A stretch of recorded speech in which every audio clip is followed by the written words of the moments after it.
You mentioned that these were added based off of feedback. Can you give some context around that? Like, how does NICE work with other organizations or, employers to adapt the framework over time?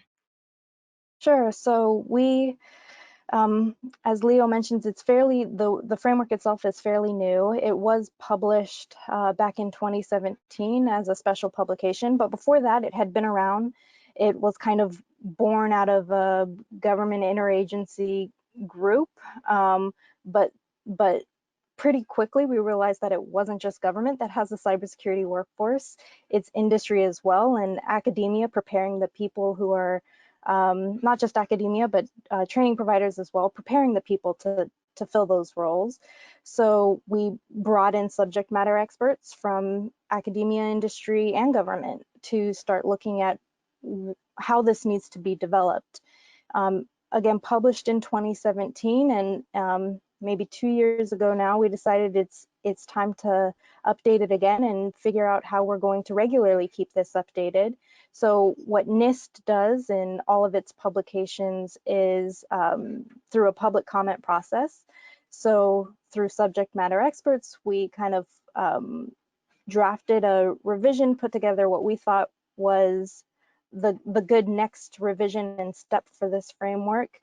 To do that, we did open a request for information from the public to get that feedback, to tell us, where should we go. And this summer, we actually put out the draft for public comments again to get feedback from the public on, does this look right? Is it meeting your needs? Are we going way off in a direction that we shouldn't be? Or does this look good and it supports what you're doing?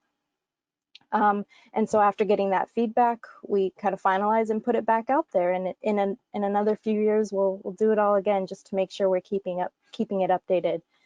One of the big things we did during this most recent update is we actually removed the lists of work roles, knowledge statements, skill statements. We removed that from the formal publication of the document for a couple of reasons. One being, with them in the document becomes 80 pages and no one wants to read an 80-page document. So by removing them, we're able to downsize into less than 20 pages, so it's more approachable. And two, it allows us to be able to update those knowledge, skills, work roles, competencies. We can update them more frequently. Because they're separate from the formal publication, we can have them as living documents. We can create a separate process for how we add new ones when new ones are needed, or adjust existing ones if they're really not meeting the needs of the users. So with this most recent update, we are looking at different ways we can keep it up to date, again, to that agility attribute I mentioned earlier. Yeah, that's excellent. And I know Leo is someone who's, a very early adopter of the framework and, putting it into place at your own organization. I was curious if you could shed some light on, the topic of competencies, right? These are new, they might be unfamiliar to most people.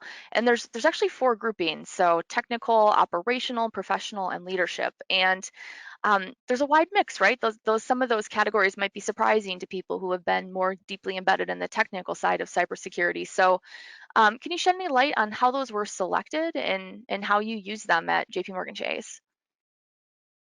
Well, so the higher level groupings just came out as part of a working group that I was involved in with NICE, and it just made sense to kind of structure them in those four categories, because as we were doing a knowledge and skill statement review and we were reintroducing possible competencies back into the actual framework, we noticed that a lot of businesses could look at the framework outside of just true cybersecurity roles. There's a lot of implications in the framework that can be utilized for other technical roles, as well as some of the more softer managerial roles.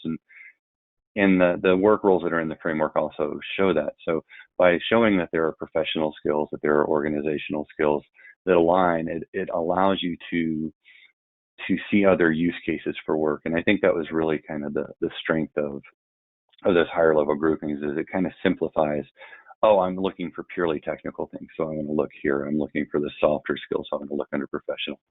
and it just helps simplify a lot of data for people to consume it a little easier.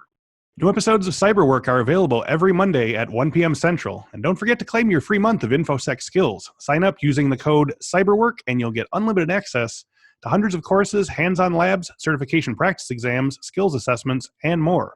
Use code CYBERWORK for Infosec skills.